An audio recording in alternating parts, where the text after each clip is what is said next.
Okay, welcome back to Flights of Fancy, a monthly ukulele podcast where we talk to ukulele players and people in the ukulele world about whatever takes our fancy, really.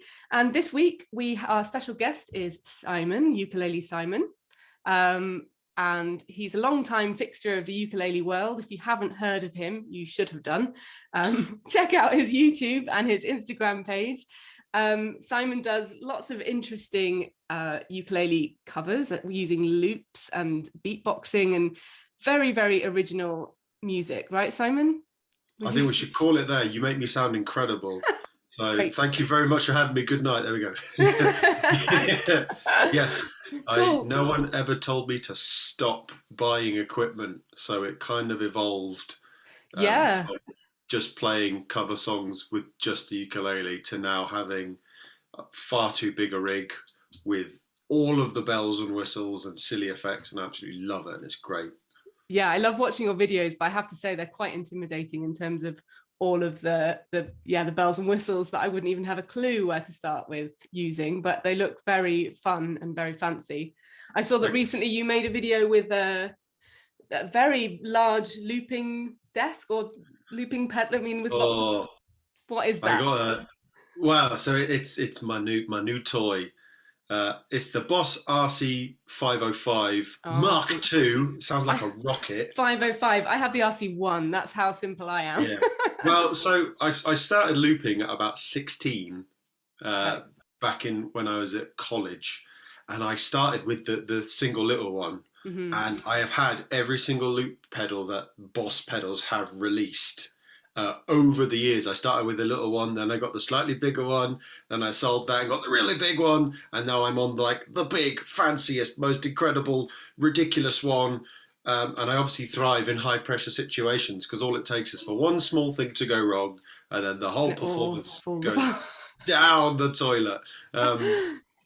But I never, this sounds really weird, I could never find musicians reliable enough in my younger years. So when I started performing professionally and charging money, I was like, I'm going to start a band, I'm going to join a band. And everyone was just late or unreliable or not pulling the weight. And I just got sick of it. I was like, if I just do it myself and I'll just really try and make it sound as big as possible. And the loops were the start of that. I started with just me and a ukulele and a stomp box. Right. So just like a little plank of wood with a pickup in it that goes and then I added the loop pedal. I was like, I need a bit of low end, a bit of bass, and then in came all the effects pedals. And I used to have a big board with about 1 million single effects pedals on it. Wow. All chained together with cables and things. And then that was big and heavy, and I was like, I don't want that anymore. So I got rid of that, and I got like a big multi-effects box, which has everything in one much smaller box. And that was like, I can make all these funny delays and reverb and effects, and then all the bass. And suddenly I had all this texture. And then I was like, I'm really finding it difficult to have one foot constantly thudding on this stomp box on the floor. So if I could loop that would be good. I could just do that with my mouth. I can beatbox. Right, so let's get a fancy microphone and let's put that into one. So now, and then it's no one's ever just gone, Simon, just stop. Because it's stop. So enjoyable to watch. You're the modern one-man band, aren't you? You know, it's like the sort of guy with the drum and all the bits and the bells and literally the bells and whistles. Yeah. So and it just kind of stuck, and that's the thing I'm the best at, really. Yeah. For what I can do, I can play to a reasonably good level, but the most proficient thing I can do is to loop in time and create a piece of music, whether it's my own or whether it's a cover song. And is it mostly improvised, what you do looping? No. Very well prepared. No. It's meticulously planned to every single possible degree. So the looper, you can basically program like chapters. So like chapter 1 is general ukulele sound. So I just have my bog standard sound so that I can just, improvise to a degree. All right, so I'm going to do a crazy little thing called love or something. So, okay, I can just quickly pop that in.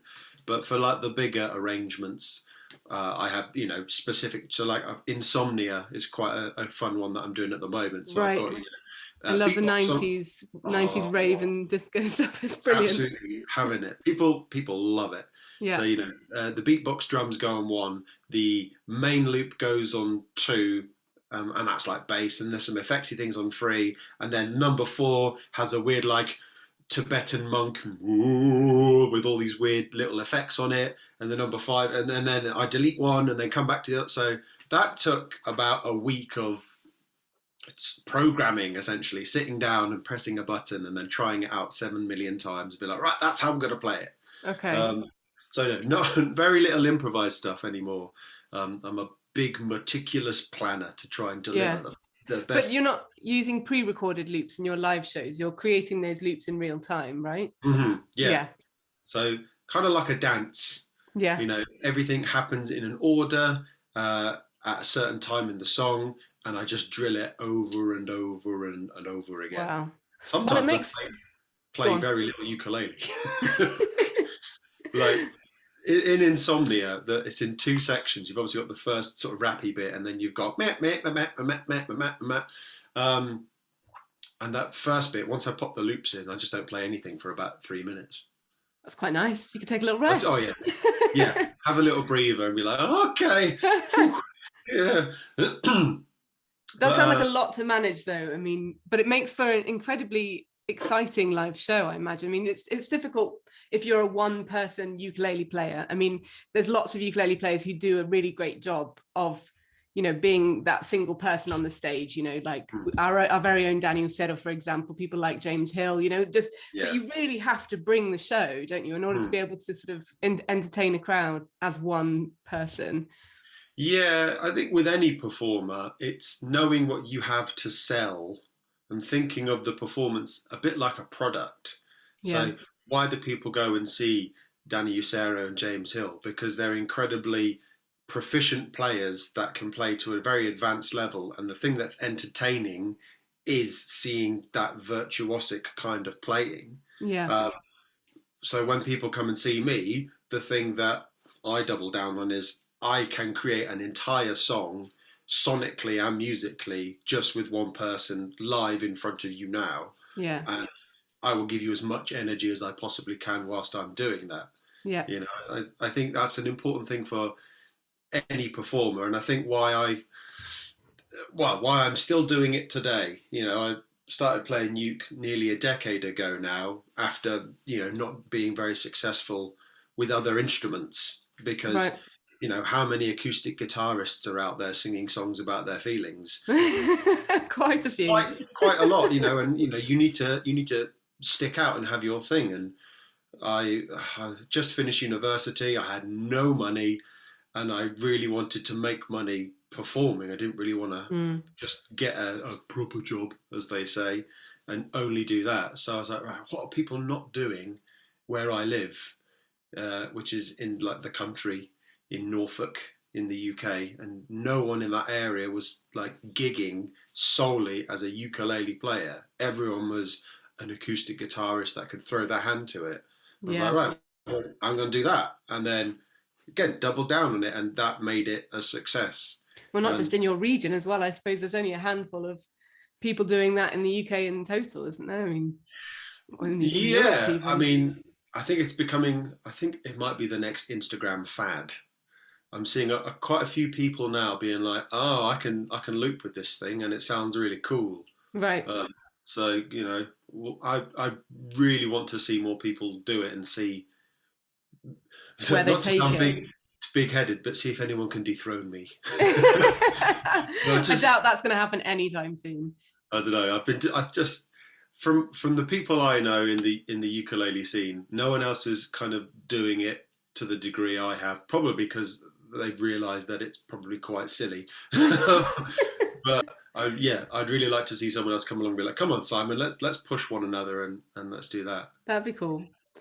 But I mean, as you say, reminds me. So I was the only uke guy in Norfolk for a long time. There were some ukulele groups and a couple of people. I was like, "Oh, I'm the guy," and I got loads of work. And then I heard tell of this fella. You probably heard of Robin Evans Esquire. Oh yeah. He's in Norwich as well, isn't he? And he moved to Norwich, and I remember my Oh. wife coming in being like, Simon, there's someone in Norwich busking and they're playing ukulele, and I was like, right, where are they then? Okay, who's coming at me? And then I met him at Uke East. I just fell in love with the man. Yeah, he's great, isn't he? But he's doing a very different type of style of music to you, isn't he? He's doing sort of... Oh yeah, I gave him a free pass. It was fine. Yeah. Yeah. But that's good. So you're mates now. Yeah, he's a fantastic fella, and he actually was one of the first people that introduced me to the ukulele scene. I was just doing my thing, playing lots of weddings, playing lots of holiday parks, thinking, God, aren't I original? Hey, maybe someone should do like a festival just for ukulele. and he was like, there's all these amazing ones in the UK and across the world. And I was like, what? I was like, yeah, here's the Grand Northern. Oh my God, this is so cool. Yeah. And then, So speaking of ukulele festivals, you've played quite a few in the past, haven't you? You've played the Grand Northern Ukulele Festival, for example. Yeah, so on the big UK ones, I've definitely done those ones. And they were a mixture of really amazing times and some really I need to get my act together times. So the very first uke festival I ever did was the Ukulele Festival of Scotland.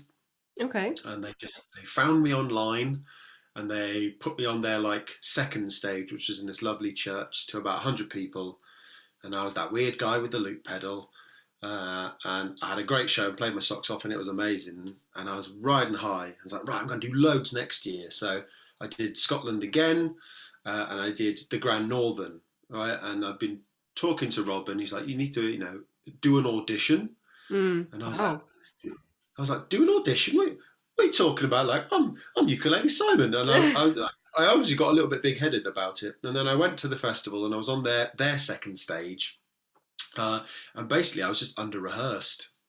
And I got on stage and just made loads of mistakes. And I finished the gig and people obviously enjoyed it. But you can always get a sense, especially at a festival, when there is that act that you remember. And because they just, they blew you away. And I didn't have that impact. And that was one of the first times in my career that I hadn't had that impact. And I was like, I need to go away and practice. And actually, I need to take a step back and realise I'm at sort of the bottom of the pecking order here. And that if I want the respect and those bigger and better shows and everything that at the time I was like, man, why aren't I getting this? I need to actually earn it. So then I played the Isle of Wight Weekender at Bracklesham earlier this year. Okay. Run by Opera Lely. Yep. Fellow flighters. Yep. And the 2 weeks leading up to it, I rehearsed every single night and I had everything programmed. I had like a metronome in my ear. I was going full on. I need to make sure this is like the gig. And funny enough, when you rehearse for a gig loads, it goes really well. Yeah. So yeah, a mixed reminder. bag. But I think actually they're a really good place to learn about yourself as a performer. Yeah. And they're all really open to new acts and, giving people a chance. So like at Gnuff, Mim's got her open mic stage. And every year there's always someone that is just like, oh my God, why aren't you on the big stage? And then the next year they're on the big stage. Yeah, that's good. Yeah, it's a good place to sort of cut your teeth as a performer. Yeah. Ukulele festivals. I've got with my band, the Lava Birds, we're playing our first ukulele festival this year. So you're actually making me feel quite nervous about it. just get off and practice. Simple. Just rehearse. Yeah. Just loads of practice. Get your set ready well in advance. Stick to it. Don't make any last minute changes and just turn it into muscle memory. Yeah. We played a gig the other week and I thought that we were there in terms of muscle memory, but then there was stuff that just completely fluffed. So what can you do? I clearly need to practice more. Well, but then it's practicing in the scenario because you can practice at home all the time, but you'll need a warm-up gig or two to test the material. you know. Yeah, when your fingers are sweating and you can't, you sort of, my glasses were slipping down my face because my nose was sweating. The bar was really hot. I mean, I live in Spain, and I couldn't see. I was looking at the crowd. Like this. Exactly. But all these little things that kind of screw you. I couldn't put my glasses up because I was holding my uke. You know, when like the Red Hot Chili Peppers do a massive stadium show in front of 100,000 people, they've probably done a couple of random club nights really low down just to make sure that they're going to be on their A game. And it seems silly, but that was like a big lesson I learned at Gnuff, Grand Northern. And then COVID hit, so nothing for a while. Many festivals for a while, but I'm not playing it this year. But God, it looks they've gone big. The lineup.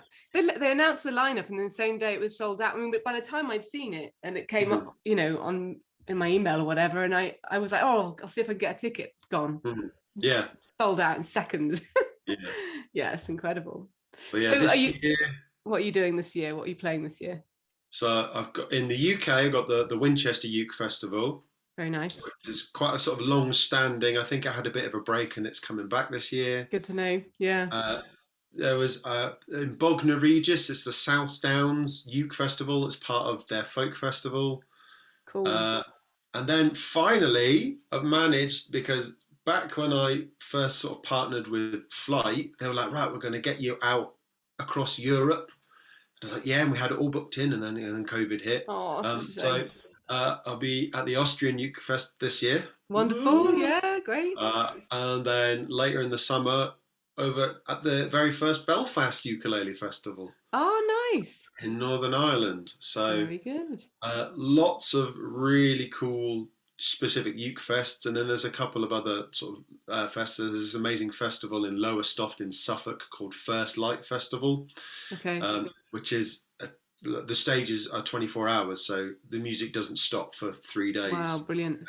The UK does do festivals very well, don't they? Especially in the summer. So such a limited amount of time when in the sunshine, we really make the most of it. We know how to make the most of the summer, don't we? Yeah, well, I think some of the first festivals have already gone or are starting this weekend. Yeah. I think BBC Radio 1's big weekend is this weekend. Right. It's going to be mad. I love it. It's great. Yeah, the festival started here as well. There was one here just last weekend. The sort of festival season as well and truly kicked off. Oh, I love it. It's so good. Right. Yeah. So speaking of festivals and music, would you play us a little song, do you think? Maybe a sneak peek of something you might be playing at a festival this summer? Okay, well, not quite. Okay. Is the camera feed going out, or can you just... Zoom is telling me that I have to upgrade. That's fine, but you can hear it. It's going to end in 10 minutes. Well, you said play your song, and then what I'll do... I thought Zoom must have changed its settings, because you usually had unlimited with only 2 people, right? I don't know. Well, I'll cut this out. You play your song, then we might get cut off, and I'll send you another link, okay? And we can cut it and paste it together. Yeah. So my rig is currently in boxes, because I need to make sure I can get it transported on a plane in one box. So I'll do a little acoustic number. I'll do a fan favourite. Actually, no, I'm not. I'm going to do something completely different. Or am I? I don't know. I'm being indecisive. There we go. Winner. Yeah, I'll do a good about planning, Simon? I'll give you Budapest by George Ezra, because it's a lovely tune. So I'm doing it on my my custom built Flight. We call it the Flight Icarus. So I'll talk a little bit about it. So it's a baritone, mango top and spruce back and sides. It's absolutely delightful, delicious, lovely. The reason why we called it the Icarus is because we took a massive risk on it, and we flew close to the sun. And it's actually got 2 pickups. 2 outputs on the pickup. So I can have one plugged into all of my silly effects and things, and then I can have one going straight into a PA, which means this sounds 10 times as big as it would sound. But also it's just a very lovely, well-made instrument, and it's great. Yeah, it's beautiful. I love the inlay as well. I think I remember asking you about the story behind that inlay, but it was from your first album, you said, perhaps. So yeah, my first EP as like a solo person of original material. It's got a special significance for you. I just really enjoyed it, and I really love the logo, and I was going to get it tattooed on me, but I haven't yet. So I thought I'd get it on the uke Tattooed because it on your looks uke really instead. cool. Oh, exactly. Yeah, it's good. But yeah, so guys at All right. Flight are amazing, make great instruments. I'm going to shut up and play a song now. Here we go. Yeah, go for it.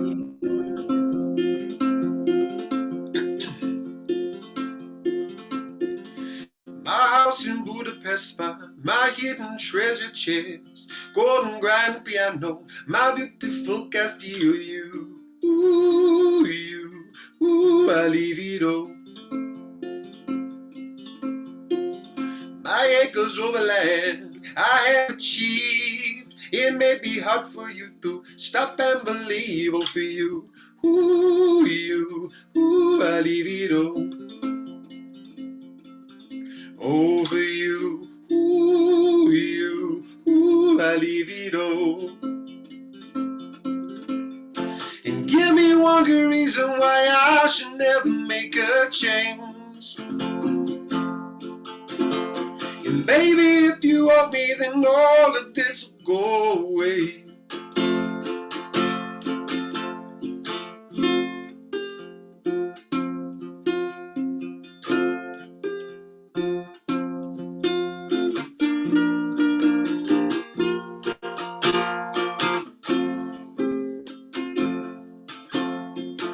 My friends and family, they don't understand. They feel they lose so much if you take my hand. Oh, for you, ooh, I leave it all. Oh, for you, ooh, I leave it all. And give me one good reason why I should never make a change. And baby, if you want me, then all of this will go away. Give me one good reason why I should never make a change. And baby, if you hold me, all of this will go away. My house in Budapest, my hidden treasure chest, golden grand piano, my beautiful Castillo, ooh, I'd leave it all. Finish on the jazzy major 7th chord. Very, very nice, very beautiful. Thanks, Simon. It's funny because we've talked so much about your looping and all the things that you do, but I forget what an amazing voice you also have. Thank you very much. Man. Well, regardless of what your crazy, amazing niche is, the root of good music is. I'm a big believer in just practicing your craft. So, I've done a lot of gigs, and I've played that song probably thousands of times by now. And hard work beats talent when talent doesn't work hard. I'm a big believer in that. Yeah. And, I'm not ashamed to say I've worked hard to be able to sing how I can now. And if you'd heard me when I was 16, I've got no footage, unfortunately, because God, there was some bitchy. Well, the howler years, yes. Well, it's good to know. It gives hope to the rest of us as well. We just have to work hard and keep practicing. Yeah, definitely. Okay, Sammy. So you're also Sammy. Why do I call you Sammy? It's just we're just talking about Sammy. Well, we're both devilishly handsome ukulele players with tattoos and glasses. So there's a lot of similarities, and we were talking about biscuits. I don't know how you got us confused at all. Well, I could also be mistaken for Sammy in that case. Although I'm not so devilishly handsome, perhaps. Okay, so you're also a ukulele. Did you just do a burp? Sorry, yeah, there we go. I told you it would happen. I'm leaving that in, you know that. Oh, you're going to have to. I'm surprised there's not been more. I'm not editing it out. There you go. All right, so you're also a ukulele teacher. Tell us a bit about how that started. Did you start teaching or performing? Well, I imagine the performance came first. I studied music at university. Right. in Southampton in the UK, and I was a first study guitarist. And I was gigging and performing in numerous bands, whether they were covers bands or originals, either on guitar or on drums. Uh, and I spent what money I had on that, and I had very little money anyway. And then I had a friend who was in the year above that had to move back home, and she's like, I have ukulele students, and they are willing to pay for lessons. And I was like, I could use some money, so I will pick up the ukulele. So I did that because obviously the sort of ergonomics are very similar to guitar. You know, a D position on a guitar relates to a G chord on ukulele. So I was very much one of those guitarists who could just throw their hand to a ukulele. And so whilst I was at uni, I was making a little bit of money from that. That's interesting. So kind of the teaching came before the real love of the ukulele. Oh yeah, definitely. And it was solely for money. Can't lie. And then I mentioned earlier, you know, I noticed there was no one playing ukulele in the area that I lived. So again, I needed money. And that is the reason why I started teaching it again. So, you know, giving one-to-one private lessons, but also why I started gigging as Ukulele Simon. I needed money. Like, and then, you know, then I did fall in love with the instrument, and, you know, the rest is history. But in the beginning, it was just solely to pay the bills and to put petrol in the car. I used to teach. At the time, she was 5. Her name was Blossom. And she was one of my very first uke students. And one day I knocked on the door and I just heard, Ukulele Simon's here. And I went, that'll do. Yeah. And that's how I got the name Ukulele Simon. Ukulele Simon, love it. It's like nothing original, fantastic. Just, yeah, that'll do. A 5-year-old said it and I went, yeah, okay. That's cute. And then dabbled a bit with YouTube here and there. Mm-hmm. And then COVID happened and I was at home all day in my day job as a teacher, teaching online. Right. We were doing video chats from 9 till 5. Yeah. And I was like, oh, I could probably just do the YouTube thing for a bit because obviously I couldn't perform. So then I did a YouTube video every week for about 6 months, alongside working full time and what gigs there were. Right. And part of that was the tutorial thing. Yeah. Because I have to teach young people about it as part of my job. So I tried to learn as much as I possibly could. So, you know, speaking to a lot of the online community. So Bernadette from Bernadette Teaches Music, Clarsy, as everyone knows her. Terry from You Like the Pros, and just seeing, you know, what they're doing, what's working, and what people want to learn, and try and teach them something a bit different and something new. Nice. And were they helpful?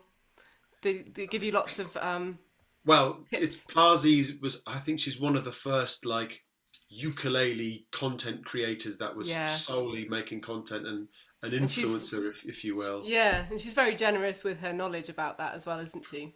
Yeah, which is just a testament to, I think, you know, the community of the ukulele lovers. But it was really good to learn from her.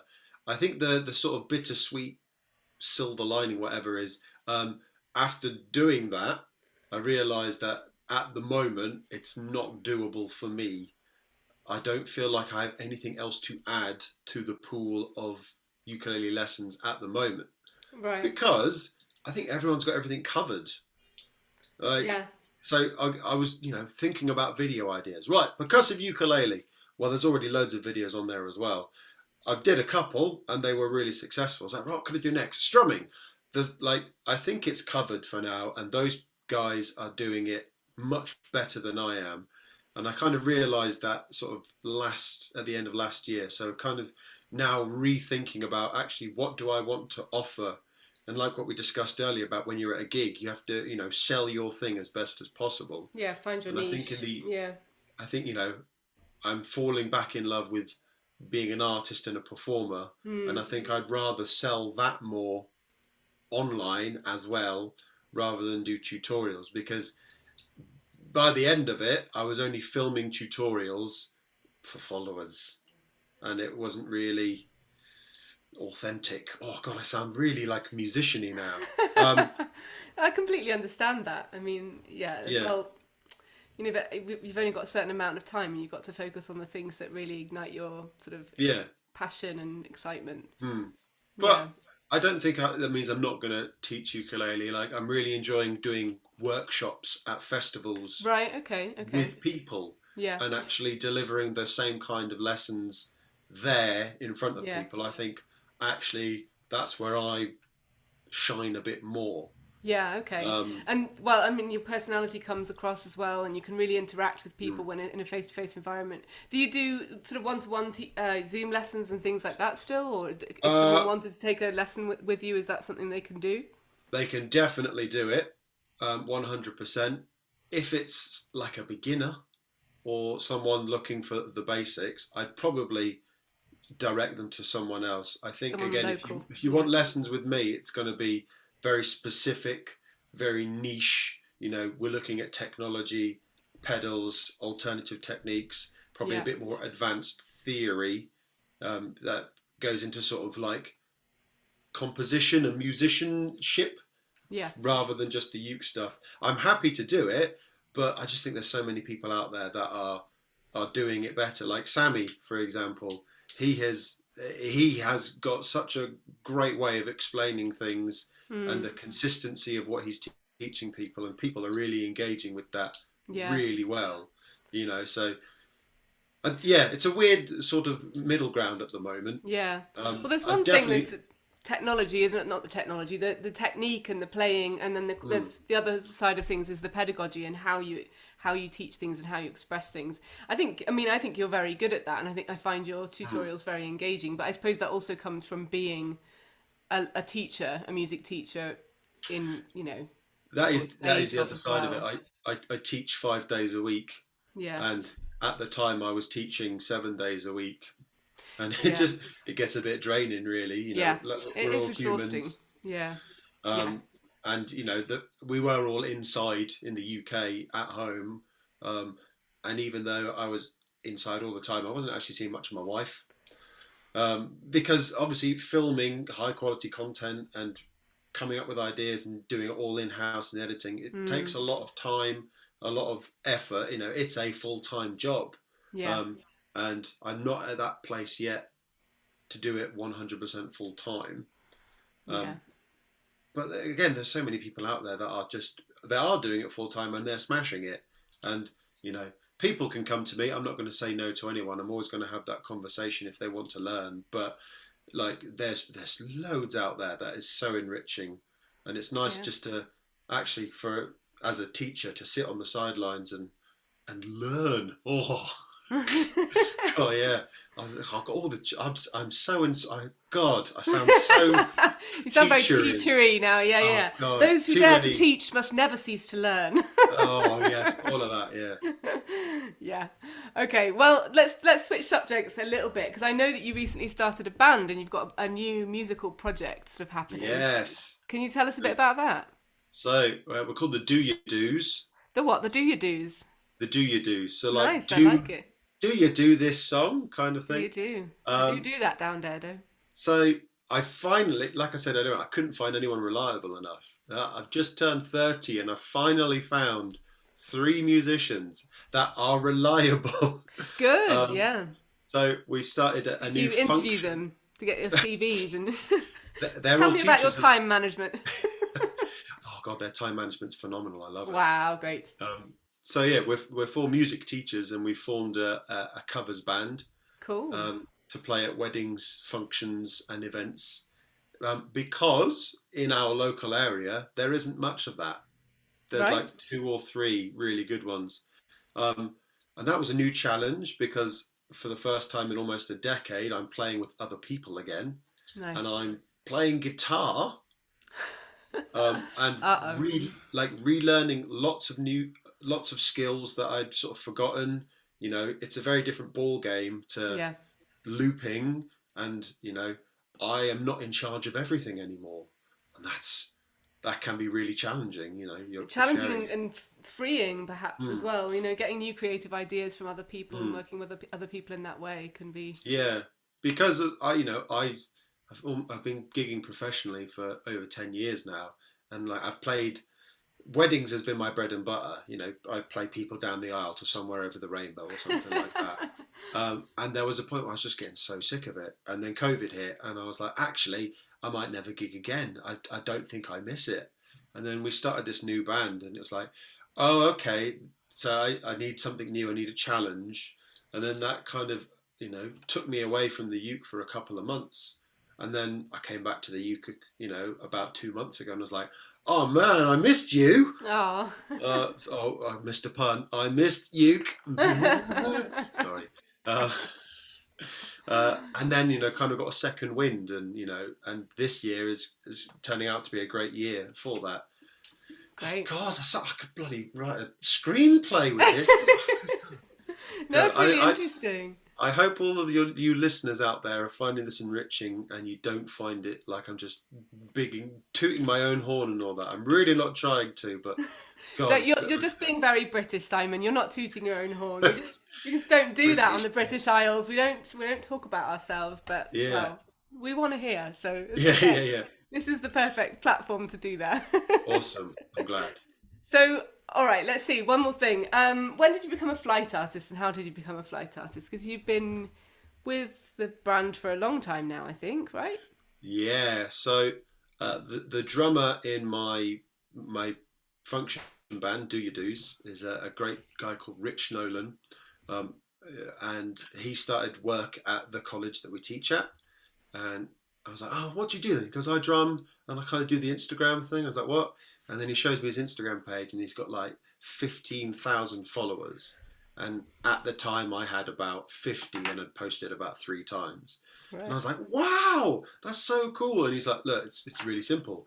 Post every day, learn from it, do more, get better, etc., etc." And I went, "All right, well, if it works, if it's that simple, I'll do it." It's not that simple. But I just started posting every day, and I was playing a Luna ukulele at the time, and I only had one, and I was playing it, and recording videos, recording at gigs, making content, etc., etc.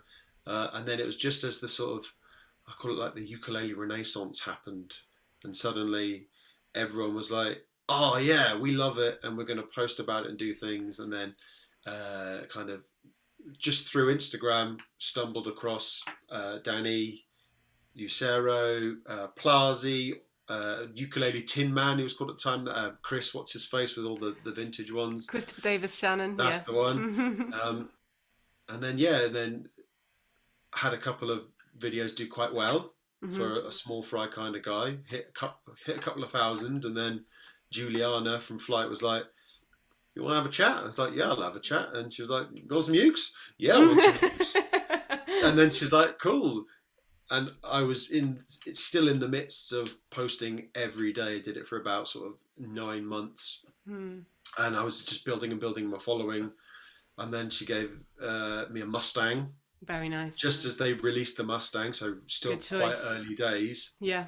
And true to the name, it's a workhorse. I gigged with that uke hundreds, if not thousands of times. It's never let me down. It's the older model with the passive pickup. Yeah, I've got the older model. Well, you can't see it because it's in its bag, but I have the older model Phantom as well with the passive. So it's plug in and play, and just really good. And they're just lovely, lovely, lovely people, yourself included. Thank you very much. That are very open, honest, and understanding, and that's really nice. So, I posted every day for ages and ages, and I burnt out, and I needed a social media break. And even though like part of my agreement was content, I wasn't posting anything. Julianne was like, "You know what? That's cool, because we know you're good for it, and we know that you're a hard worker, etc., etc." And it's just, and they make great ukes. So we just stumbled across each other over the internet. Was that during the pandemic, at the beginning of the pandemic, or? No, that was about 2018, I think. Oh, wow. So really a long time before the pandemic hit. Yeah. So 2018, 2019 kind of time. Yeah. And that was when I was really focused on Insta, really chasing sort of 10,000 followers. Yeah. Do you notice a big difference between the sort of ukulele community pre-pandemic and now? Have you noticed another renaissance, another huge explosion?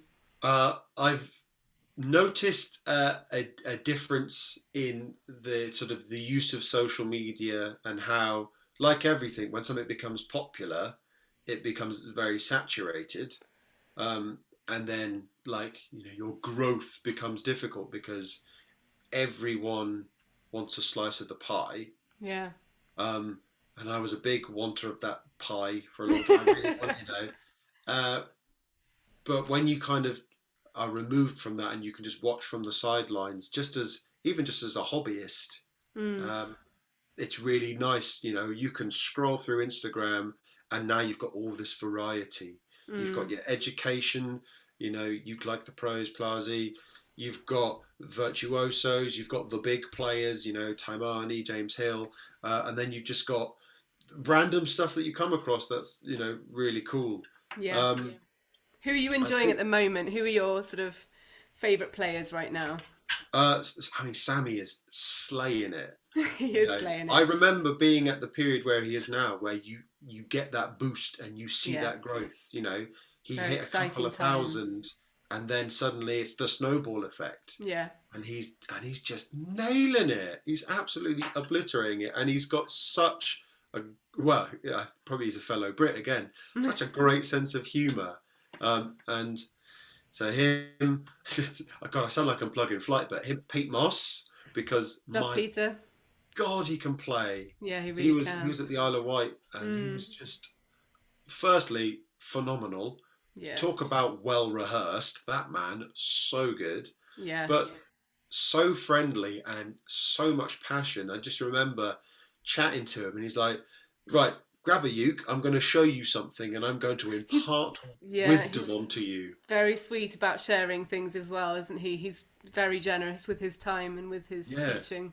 Yeah. And he just has, he commands your attention and respect. He had a workshop, and he was just like, "Right, everyone's going to shut up and listen to me." He didn't say that, but that's what it was, and everyone was like, "Fwing!" laser beams on him. I'd love to see him play live as well, because he's got that kind of very traditional kind of showman kind of banter on stage, which I really enjoy, and I'd like to see him play as well. He came back to the uke. He played it when he was young. Oh, this was amazing. I'm sure he might have told you the story already. In the podcast I did with him, yeah. So he came back to the uke, and it's just, he just oozes passion for it, and that's that's what's so infectious. We talk about doubling down. He's very skilled. He's an incredible player. But when you watch him perform, you see his love for music and the instrument. And then he does the Pete Moss, "Hey!" And you're just like, "Yes, go on, Pete! You absolute legend." Yeah, he is a legend. Lots of legends. Well, all right, you're a legend. Thank you so much for coming onto the podcast and chatting to us. It's been really interesting. Nice. If you don't mind, we'll finish off with a quick lightning round and then maybe another song. Would that be all right?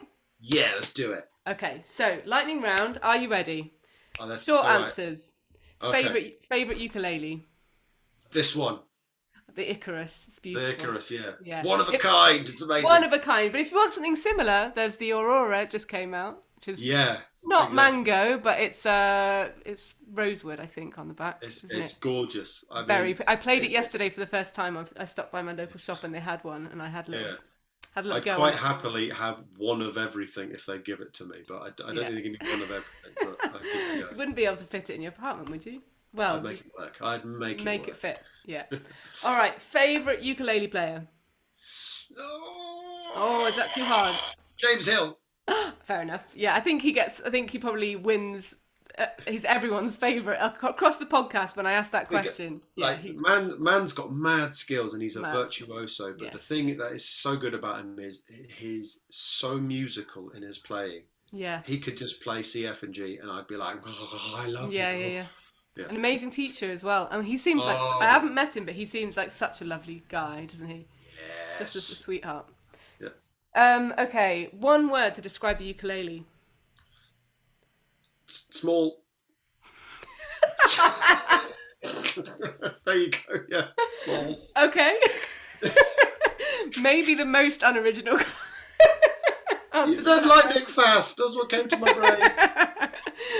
Okay, favourite song to play on the ukulele? Insomnia, definitely by Yeah, Faithless. that's probably my favourite from you as well.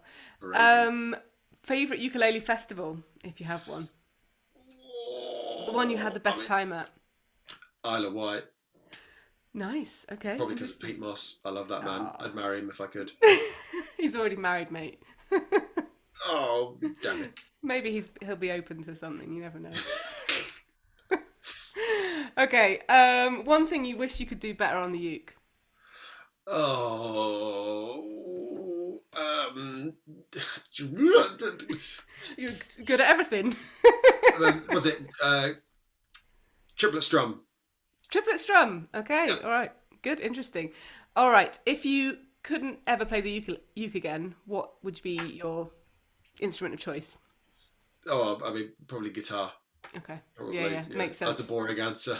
No, it makes total sense. All right, now, because you're British, I'm going to ask you some British questions. Are you ready? Yes.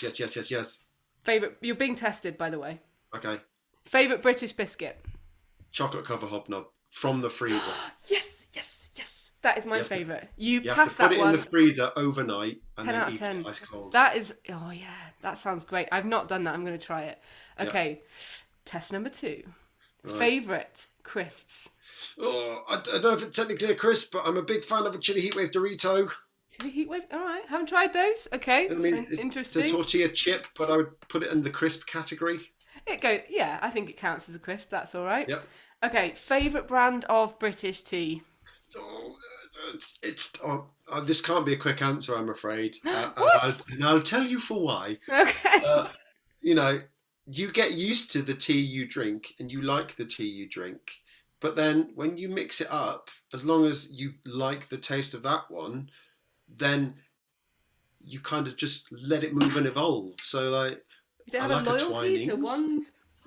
Well, that's a bit posh. No, I've gone from Twinings, which is, quite high quality and, a bit more expensive, and then over to like a Yorkshire tea or a Tetley. We just get a box and enjoy that box, and I like to keep it different because obviously the blends are always, I don't know. Can't Maybe do that after one. a couple of weeks of drinking Twinings, you just really appreciate a good cup of Builders. Yeah, well, just, your taste buds get used to it, Yeah. Not to say you don't enjoy it any less, but God, we had Twinings for about a year, and then we said, let's just get a Tetley. Feeling flush that year. And then had a bit of extra cash hanging around.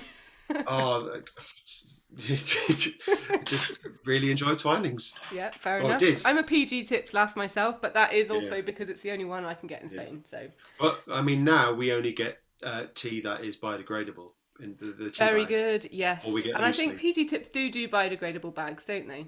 I think all their bags are biodegradable now. Yeah, So, that's a good reason to buy those. Yeah. Yes, definitely. Right, good answer. I haven't had that one before. Well done. Whoa. You passed the test. All right. Well, Simon, thank you so much. Could you sing us out with a song or play us out with a song? Yeah, I'm going to do, so I've got some new original material that I will be doing this summer on the loop. So I'm going to try one right now, and we'll see how it goes. Hooray. This is a song called My Friend the Elephant. Pardon, sorry. There we go.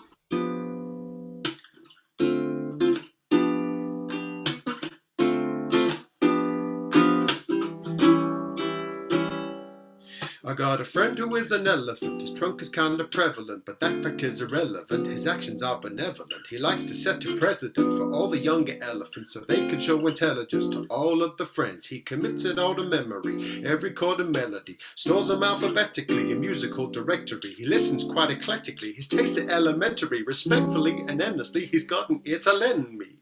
My friend, the elephant.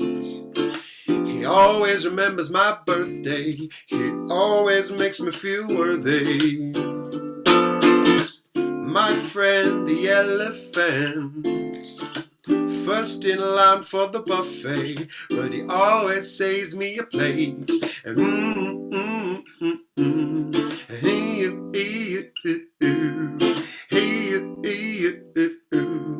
Baby, I don't move. This elephant elephant is elegant, well spoken, not degenerate. He uses proper etiquette whenever it's appropriate. Most empathetic elephant this century is prevalent, remaining rather relevant considering the size of his tusks. And his ears are rather large. He likes to be in charge of festivities, activities, and general connectivity. He's very big on family for all of his community. Now, under the bridge downtown, I stood in some mud. But then he shined off my shoes, he kicked off my blues. He showed me how kindness puts me in the right place. And nothing compares in the world, the whole wide world, the whole wide world. And nothing compares to the whole wide world, the whole wide world, the whole wide world. To my friend, he's a big elephant.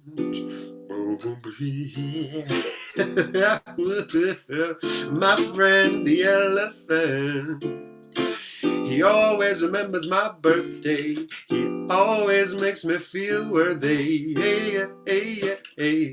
My friend the elephant, first in line for the buffet, but he always saves me a plate. Hey.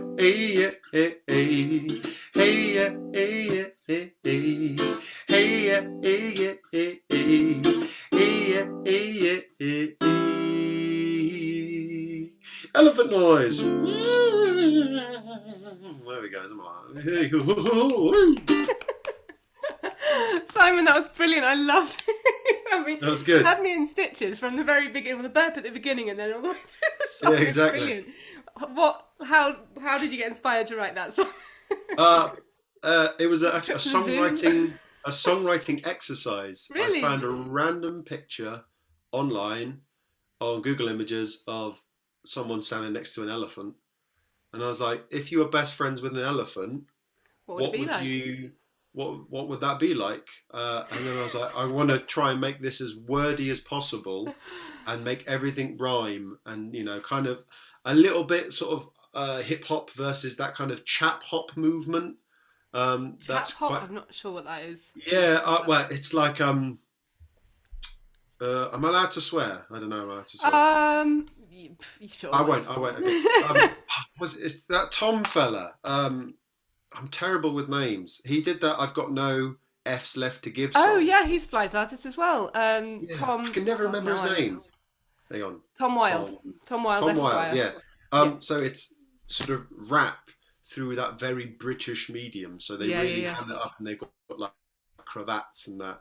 I think it's referred to as chap hop. I don't know. Oh, I hadn't heard that kind of before. inspired by all that. Interesting. Okay, very good. And lots of really, really big, hard to get into all that space words. Benevolent, irrelevant. Yeah, you did very well. It sounded really difficult to say. Yeah, like a and the moral of the story: lots of practice.